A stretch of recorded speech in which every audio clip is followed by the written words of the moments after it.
Uh, What's up, guys? Welcome back to the Big Screen Show. I'm Alex. I'm Wyatt. What's up, guys? We're here for the Bad Batch Season 3, Episode 8 review and reaction.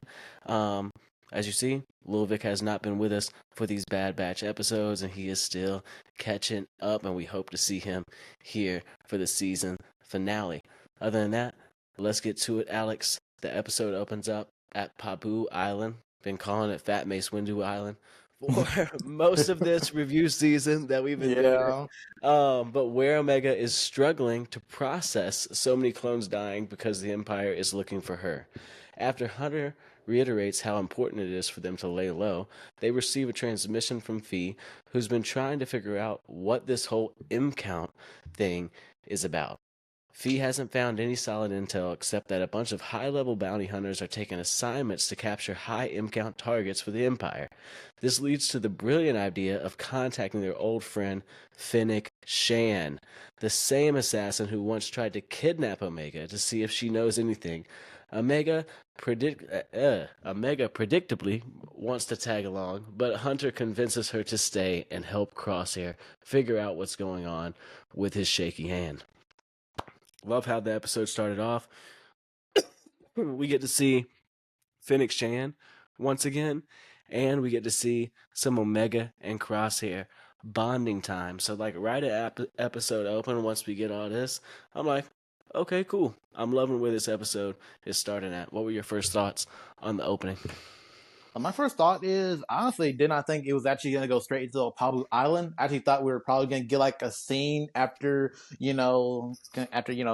Ray, after, Rex's like old fortress and everything that he had for like his clone rebellion, stuff like that was destroyed. I thought it was going to be Mm-hmm. like, some time where they're going to be like in the ship or find a drop off location. But like, no, we just went straight into Pabu and just going right to trying to solve the next mystery for like, what about Omega and her whole M count thing? It's Mm-hmm. surprising, but hey, it gets straight to the point, which is what I like. I like it. Man, it's been too straight to the point with most of the episodes this season. Like, the episodes just keep getting better and better and just more high quality. We're seeing old characters, and the Bad Batch material is just great right now. Like, we're seeing our old friend, Fennec Shan. Going back to story mode, Hunter and Wrecker somehow track Shan down to the bar and ask her for information. As they were walking into that bar, I just was like had a feeling of just like love for Star Wars. I love when they go to different planets and go to these different bars and these different scenes. And they're in there like playing techno music. I was like, this is just great content for Star Wars right now. As expected, Phoenix Sands she offers to exchange the information for the use of their services. In this case, it's to help her track down another bounty hunter named Salar Saris, who killed two major crime bosses and stole a large amount of credits. This guy is looking pretty badass. He looks like a mutant praying mantis. Um, I was loving his species. I was loving this bounty hunter trip that they have to go on because I am a huge fan of bounty hunter characters, Boba Fett, the gang, and I'm just a huge fan of bounty hunters. I play Fortnite, and all the Star Wars characters I have are bounty hunters, and I run around with them, um, running up some Fortnite. But the trio tracks Siler to a swamp planet that provides him with plenty of ways to hide and evade and capture. It was kind of like a Florida swamp type scene that they went to. Their first obstacle is a series of underwater mines under one of the planet's waterways. Hunter and Wrecker are able to disarm them, but not before getting attacked by a pack of alien alligators. After that harrowing encounter, they finally reach Skylar's hideout and capture him. Now, at this point in the story, Fennec Shan is pretty much making these guys do all of the grunt work, and she's just sitting back, just doing her thing. And she's already told them that I'm taking all the cash. All that you get out of this is your information.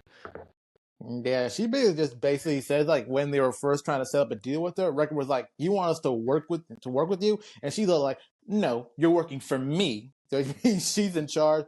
They basically like you said, they basically do everything that she says. Like when they're in the whole swampy area trying to disarm those bombs, where Hmm. she's like, "I'm not going to get in the water," and then she basically has them basically, like you said, get in the water, doing all the work in this huge like polluted planet that feels like the back swamps like Louisiana, Yeah, Florida, and things like that, yeah. like out in the bayou. And like I also like how this planet is unique because like it's like a whole orange polluted planet, but they literally have to wear their masks, like their helmets, because the air isn't breathable for like regular people. Man, key point. We have not seen a planet like this. The last planet I can think about that was possibly poisoned was Mandalore, and they were kind of scared to go into that atmosphere. But we haven't seen a planet that has had a poisonous atmosphere like this, and we haven't seen a Star Wars planet that is necessarily like swampy like this, except for maybe like Dagobah, where Yoda was back in the day. We haven't seen like a swamp type planet like this.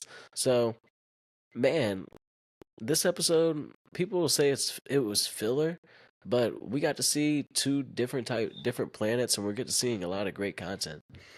Yeah, like I said, I honestly just love like bounty hunter work in the Star Wars universe because it's always just interesting. Because again, it gives you different locations, give you like the different ways of like how you do these different missions. Whereas like usually we follow like the Jedi's or the rebels who basically have to like be sneaky and quiet. Whereas oftentimes with bounty hunters, you can either like go big, go loud. Your reputation precedes you, where you have Yeah. fear, and then it's like either fight or flight for like the person that you're targeting. It just has this whole different levels and variations to how they do it in the world. No, exactly, man. I loved that aspect about this episode.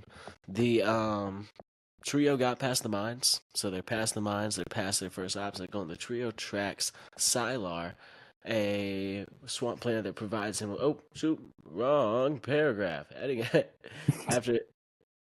So pretty much what happens is they get into an altercation with this praying mantis creature.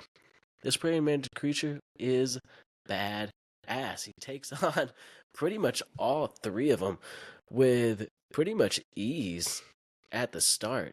And I was wondering if they were going to even take this guy down. The fighting sequence was pretty solid.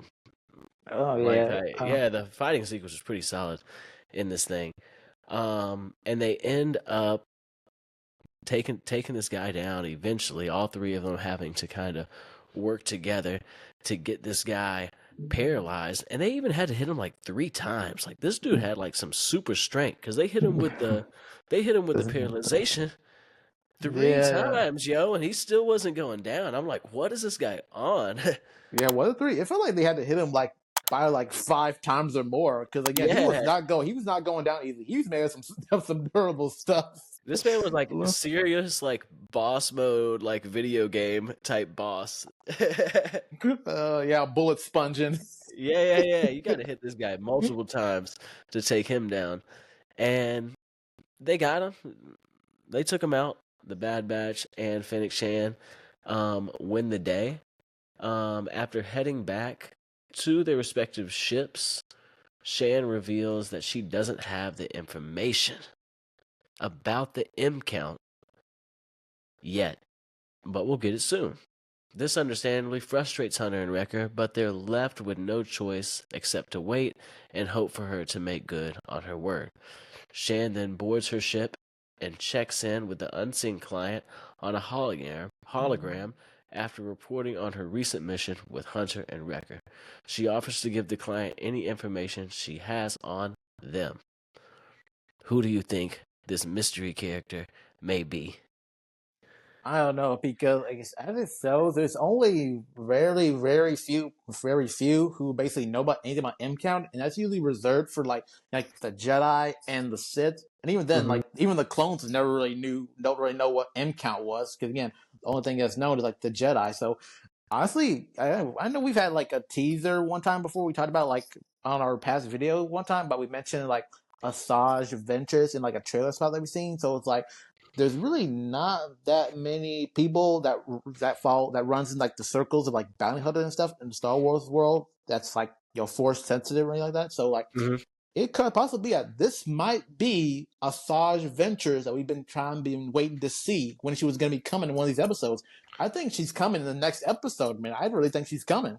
No, real talk. We already got the teaser of her in one of the trailers that we've seen in the past. Now I'm like, who else could know about midichlorians, and who else could be running around with the likes of Fennec Shand? Has to be Asajj Ventress, and I'm praying it's Asajj Ventress. What is she up? What is she up to? Is she on the dark side? Is she on the light? Is she kind of one of these rogue Jedi's that we've been seeing in shows that's kind of in the middle of the dark and light, and it's just kind of about themselves and just making their way through the galaxy. So super excited for the next episode. It kind of left us with a cliffhanger, and yeah, I'm super excited for episode 9. No, yeah, but one thing we do have to adjust for the episode is like, again, even though you can say not much really happened narratively as like for the overall story, but I also want to take a little mention here where we still, like you said, we got some good one-on-one time between Omega and Crosshair. Oh And man, hold up. Yeah, you're right. The yeah, one-on-one time, the one-on-one time with him. What you got to say about it? well, first of all, I just want to show that during the time while they're on Pabu, while Hunter and Wrecker are like doing their thing with Fennec Shand, it basically just confirmed that basically what's going on with Crosshair isn't anything physically. It's pretty much all in his. It's pretty much like mentally all in his head, which is like literally what the droid had said, basically proving my point. And I guess also shows more into like what happened to him while he was at the Tantus base, and like how again it's still affecting him. He still can't shoot. He's not on target. And again, this is like some good time for showing how like Omega is showing that good maturity and growth. And she basically gets Crosshair for learning how like guess cope and trying to like be at ease with his mind to try and heal. And she basically gets him to start meditation. Man, when that happened, I was like, man, she's about to become a Jedi. At that point in my head, I was like, man, she's already beginning to like meditate and stuff like that, and she doesn't even know what the M count stuff means at all yet. So I was like, man, I was like, oh, I was like, this is perfect. And she's teaching it to Crosshair. I love the relationship that they have going on. It's just what Crosshair needs. And I feel like with the help of Omega, with the help of meditation, he will be able to get back and kind of like I'm still thinking like what's going to take him like over the edge is having to come through in that moment that you've been talking about in past episodes. Yeah, like I said, if he's doing meditation, I feel like like in like later episodes, like maybe when he gets close a couple episodes to the finale, he's gonna start and showing that good improvement in that mind, and maybe start opening up more about the whole Tanta situation, and that was then getting his peace of mind to finally be able to get that one important shot that he needs. So then he's finally back up to 100%, and then he's hitting them bullseyes. I promise you, Yeah, it's coming. He's gonna get the Crosshair's bullseyes. back. Crosshair is on the way. He's on the road to recovery. Yeah. He's on the road back right now. But I love that. I love that for them. I thought it was really important that they show that relationship building, and that they show Crosshair's road to recovery. I'm trying to think of any other maybe like key points or anything that we were missing about the episode. I really liked how Hunter and Wrecker approached the table when they approached Fennec Shand, and that other guy was talking to him. And they're pretty much like, "Oh, you're done with your business now." Guy kind of ran off. I thought that was OG of them. Yeah, I am doing to your business. This is more important. Get out the way. Yeah. I really like that. Yeah. But besides that, I think we covered everything. It was a great episode, full of action, full of surprises, full of old characters, Fennec Shand, and full of just great storytelling with everything, man. I cannot complain about a single episode of The Bad Batch this season, and I'm just excited for more. No, yeah, me too. I've never been dissatisfied with any Bad Batch episode. I'm just glad that we're just they're keeping it up with these good episodes and still like getting that good story points across to help with that character growth. And there's a lesson. There's a lesson in every episode. Also, it's just great storytelling. I love what they're doing with it. I wish they could bring the same recipe over to the live action shows. I mean, Andor, except Andor the exception though. Yeah. Loved Andor, and I'm excited for Andor. When's that release date? I Do don't you know. know? I don't. No, I don't think it's. I think it was supposed to be either this year or next year. Yeah, I can't believe we're getting the Acolyte before that. To be honest. Yeah, I know. Honestly, I've seen the Acolyte trailer, and it's really not hidden for me, which is kind of crazy because usually when I saw the trailers for, like Star Wars stuff, it's kind of got me a bit intrigued. But like the Acolyte is it's not hidden for me. I don't know why. It's not hitting for me either. I mean, I like the story. We'll have to do an Acolyte trailer review. Let's knock that out like maybe sometime this week or next week. Oh yeah, that'd be cool. Kind of give like a good narrow breakdown, and maybe just kind of see what's Yeah, going on. we can break down all the scenes, and everything. I think that'd be an awesome idea. So, Yeah. fans, viewers, we're gonna do an Acolyte review. Watch for it, check it out, and comment under that what you think of the Acolyte trailer, and comment under this video of what you thought of Bad Batch episode 8. Also, subscribe, like this video, and keep up with us for more Bad Batch, more Star Wars, and more everything cinema. Alex, anything you need to say before we hop off this thing? I think that's it, man. May the force be with you all. May the force be with you, and check us out for episode 9. Bye, guys. This has been the Big Screen Show. Thank you.